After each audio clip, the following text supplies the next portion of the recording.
हम एक कपल को देखते हैं जो कि वेस्ट वर्जीनिया के जंगलों में बाइक राइडिंग कर रहे होते हैं। थ्री फिंगर इन्हें छुप कर देख रहा होता है और फिर इनका पीछा करने लगता है। वो सही मौका देखकर एक तीर से उस लड़के पर अटैक करता है, जिसकी वजह से वो लड़का अपनी बाइक से नीचे गिर जाता है। वो लड़की परेशान होकर उस लड़के के पास जाती है और उसी वक्त थ्री फिंगर एक और तीर चलाता है जो उस लड़के के मुंह के आर पार हो जाता है। वो लड़की बहुत परेशान हो जाती है और परेशानी के आलम में वो वहाँ से भागने लगती है। अपनी बाइक चलाते चलाते उसे पता नहीं चलता और वो एक नुकीली वायर में फंस कर गिर जाती है। ये नुकीली वायर वन आई और शॉट उसने पकड़ी हुई थी। वो दोनों इसे दर्दनाक तरीके से ऊपर उठाते हैं और थ्री फिंगर यहाँ पर आकर इस लड़की का सर धड़ से अलग कर देता है। इसके बाद हम देखते हैं डैनी और टोनी को। इसके अलावा इनके साथ इनके कुछ फ्रेंड्स भी होते हैं। ये दोनों और इनके फ्रेंड्स घूमने फिरने के लिए एक होटल में जा रहे होते हैं। बेसिकली कुछ दिन पहले ही डैनी को एक लेटर मिला होता है और उस लेटर में लिखा होता है कि तुम उस होटल के मालिक हो, तुम इधर आओ, हमें खुशी होगी तुमसे मिलके। ये सब देख कर डैनी बहुत खुश होता है और वो इसी खुशी के आलम में अपने दोस्तों के साथ उसी होटल में जा रहा होता है। और अब डैनी और उसके दोस्त इस होटल में पहुंच जाते हैं। यहाँ पे होटल के केयर टेकर्स इनको वेलकम करते हैं, लेकिन ये दोनों केयर टेकर्स इन सबको देख के ज्यादा खुश नहीं होते, क्योंकि इन्होंने सोचा होता है कि डैनी सिर्फ अकेला आएगा, जबकि उसके साथ उसके कई दोस्त आए होते हैं। हम यहाँ पे एक बूढ़ी औरत को भी देखते हैं जो कि उस होटल से चेक आउट कर रही होती है, यानी कि उस होटल से जा ही रही होती है। एक उड़ती हुई कुल्हाड़ी आती है और उसके अंदर घुस जाती है और उसी वक्त उस होटल का केयर टेकर जैक्सन वहाँ पे आता है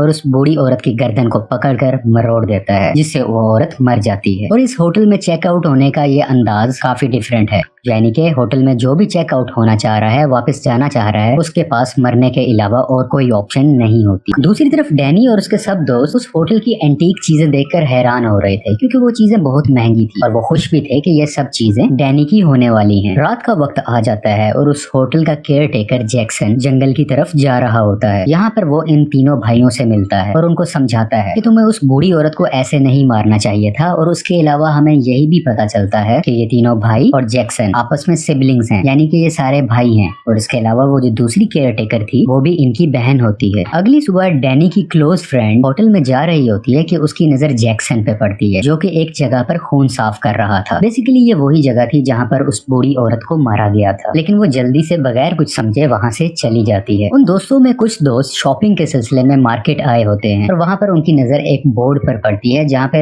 इस जगह के बहुत से मिसिंग लोगों के पोस्टर्स लगे होते हैं, यानी कि वो सब तस्वीरें लगी होती हैं उन लोगों की जो यहाँ से मिस हुए होते हैं। और उसी दौरान शेरिफ भी यहाँ पर आते हैं और एक और तस्वीर लगा देते हैं। ये तस्वीर उसी बूढ़ी औरत की है जो रात को मिस हुई थी। होटल के अंदर जैक्सन डैनी को डिफरेंट हथियार दिखा रहा था। डैनी इन सब हथियारों को बहुत पसंद करता है और वहाँ से एक क्रॉसबो उठा लेता है। जैक्सन डैनी को कहता है कि चलो हम शिकार करने चलते हैं और बिल आखिर वो शिकार करने जंगल में चले जाते हैं। वहाँ इन्हें एक हिरन नजर आती है और जैक्सन डैनी को शिकार करना सिखाता है, लेकिन असल में वो उसे इंसानों को मारने की टेक्निक सिखा रहा था, क्योंकि इसके जहन में बहुत से प्लान्स थे। और जैसे जैसे वो उसे सिखा रहा था कि कैसे हिरन को मारना है, वैसे ही दूसरे सीन में थ्री फिंगर भी शेरिफ का शिकार कर रहा था। डैनी इस तरफ हिरन को मार देता है और दूसरी तरफ थ्री फिंगर शेरिफ को बुरी तरीके से मार देता है। दूसरी तरफ हम तमाम डैनी के दोस्तों को देखते हैं, क्योंकि डैनी इनको बताकर शिकार करने नहीं गया होता तो वो सब बहुत परेशान होते हैं। खास तौर पे डैनी की क्लोज फ्रेंड टोनी बहुत परेशान होती है और वो अपने एक दोस्त को उसे ढूंढने के लिए जंगल की तरफ भेजती है। जब ये दोस्त इस जंगल में जाता है तो वो वहाँ पर उस मरे हुए हिरन को देखता है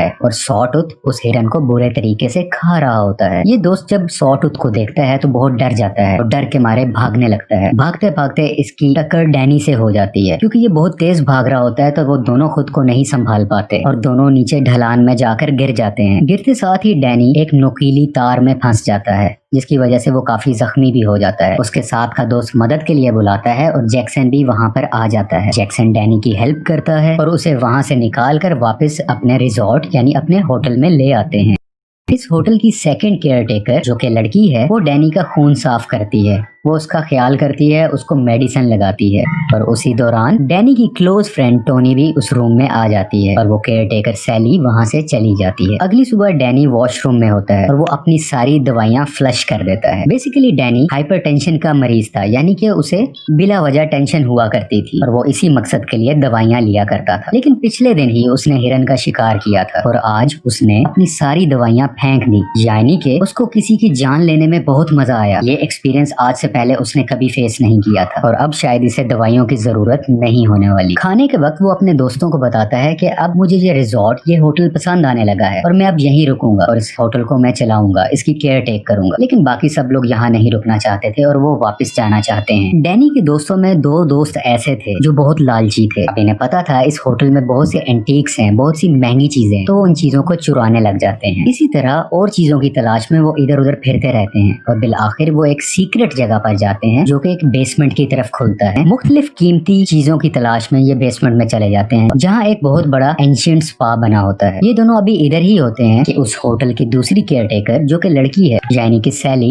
इन दोनों को वहाँ पर देख लेती है और उसी की कुछ देर बाद वो तीनों भाई भी वहाँ पर आ जाते हैं और उस लड़के के सर पर मारकर उसे नीचे गिरा दिया जाता है और ये तीनों भाई इस रूम में मौजूद लड़की के हाथ और पाँव उखाड़ देते हैं, जिसकी वजह से वो लड़की बुरे तरीके से मारी जाती है और ये इस लड़के को भी मारने लगते हैं। लेकिन उसी वक्त सैली उसको रोक देती है और वो इन तीनों भाइयों को कहती है कि तुम लोग यहाँ से चले जाओ। सैली उस लड़के को अपने रूम में ले जाकर उसके मुंह पर कपड़ा डाल देती है और उसका दम घोटकर उसको वहाँ पर मार देती है। दूसरी तरफ डैनी के अंदर बहुत सी चेंजेस आ रही थी। एक तो वो दवाइयाँ लेना छोड़ चुका था और अब वो बहुत खुश रहने लगा था, जबकि पहले ऐसा बिल्कुल भी नहीं था। ये इसकी मुलाकात उन्हीं दोनों केयरटेकर बहन भाई से होती है। केयरटेकर जैक्सन कहता है कि मैं तुम्हें अपने बाकी फैमिली मेंबर से मिलवाना चाहता हूँ और डैनी इसके लिए तैयार भी हो जाता है। दोनों होटल केयरटेकर्स उसे जंगल में एक छोटे से गाँव की तरफ लेके जाते हैं जहाँ पर बहुत ज्यादा डिफॉर्म लोग बैठे होते हैं। ये सब डिफॉर्म लोग डैनी की ही फैमिली थी। ये दोनों केयरटेकर डैनी को एक ड्रग देते हैं और सारी बात डिटेल से समझाने लगते हैं कि ये सब डिफॉर्म लोग प्योर ब्लड नहीं है क्योंकि इनके एंसेस्टर्स किसी दूसरी फैमिली से थे और डैनी, तुम और सैली, तुम दोनों प्योर ब्लड हो और जब तुम्हारी शादी हो जाएगी और जब तुम्हारी फ्यूचर जनरेशन आएगी वो बिल्कुल प्योर होगी, बिल्कुल 3 फिंगर की तरह। यानी कि ये इन दोनों की शादी करवा कर 3 फिंगर की तरह और उसके भाइयों की तरह और भी बहुत से ज्यादा डिफॉर्म लोग चाहते हैं ताकि इनकी जनरेशन आगे बढ़ सके। दूसरी तरफ हम देखते हैं कि डैनी का एक दोस्त दरख्त के पीछे खड़ा होकर छुपकर इनकी सारी बातें सुन रहा था और उसी वक्त सॉटूथ पीछे से आ जाता है और उस सुनने वाले को पकड़ लेता है। डैनी का दोस्त उससे बहुत मदद मांगता है कि इन्हें कहो मुझे छोड़ दे, लेकिन डैनी उसकी एक भी नहीं सुनता और वो कहता है कि मैं इसको नहीं जानता और 3 फिंगर इसके दोस्त को उल्टा लटकाकर इसका गला काट देता है, जिसकी वजह से खून नीचे गिरने लगता है और वो सब लोग जो आसपास बैठे थे एक प्याला लेकर उसका गिरने वाला खून उसमें भरने लगते हैं और पीने की ख्वाहिश करते हैं। लेकिन 3 फिंगर को उन सब का बहुत ख्याल था। वो चाहता था कि खून की कमी ना हो तो वो उसको मुकम्मल ही काट डालता है और सब लोग उसका खून पीकर एंजॉय करने लगते हैं और एक खून का प्याला डैनी को भी ला कर दिया जाता है और वो अपने ही दोस्त का खून पीने लग जाता है। अगली सुबह डैनी जब अपने होटल में वापस आता है तो उसकी वही क्लोज फ्रेंड टोनी उसको देखकर परेशान हो जाती है और वो उसे कहती है कि चलो अब हम इस होटल से चलते हैं अपने घर शहर की तरफ। लेकिन डैनी अब उस होटल से, उस जगह से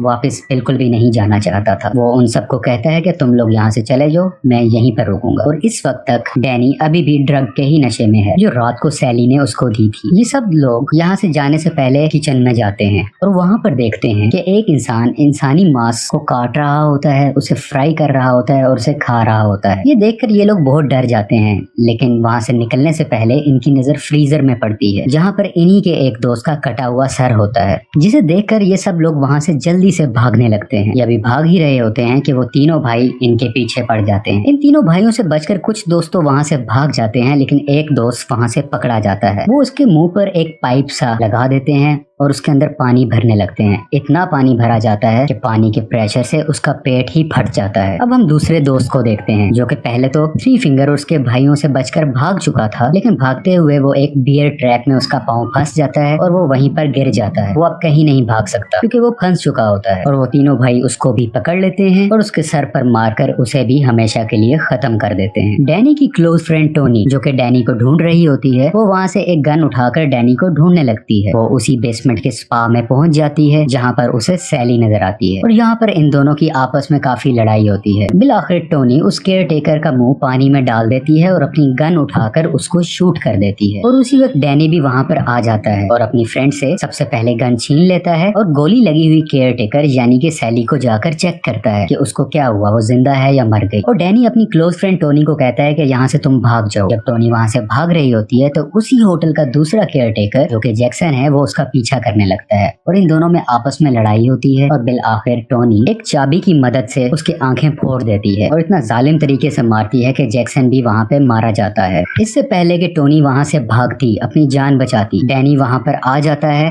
और अपनी ही क्लोज फ्रेंड टोनी पर गन तान देता है, जिसका ये मतलब है कि डैनी नहीं चाहता कि अब टोनी जिंदा बचे, क्योंकि वो उसकी फैमिली के बारे में अब बहुत कुछ जानती है और डैनी ऐसा रिस्क नहीं ले सकता था। और तभी थ्री फिंगर और उसके भाई भी वहाँ पर आ जाते हैं और डैनी अपनी क्लोज फ्रेंड और फैमिली में से अपनी फैमिली को चुनता है और अब थ्री फिंगर टोनी को भी जान से मार देता है। और अब कहानी कुछ दिन बाद की दिखाई जाती है और हम देखते हैं कि डैनी अब उस होटल को चला रहा होता है और वहाँ पर आने वाली फैमिलीज को वेलकम कर रहा होता है, लेकिन बेसिकली इस होटल की आड़ में इंसानों को मारा जा रहा था और उनको खाया जा रहा था, जैसे कि हम इन तीनों भाइयों को यहाँ पर इंसानी गोश्त का कीमा बनाते हुए भी देखते हैं। और यहीं पर रॉन्ग टर्न 6 भी एंड हो जाती है।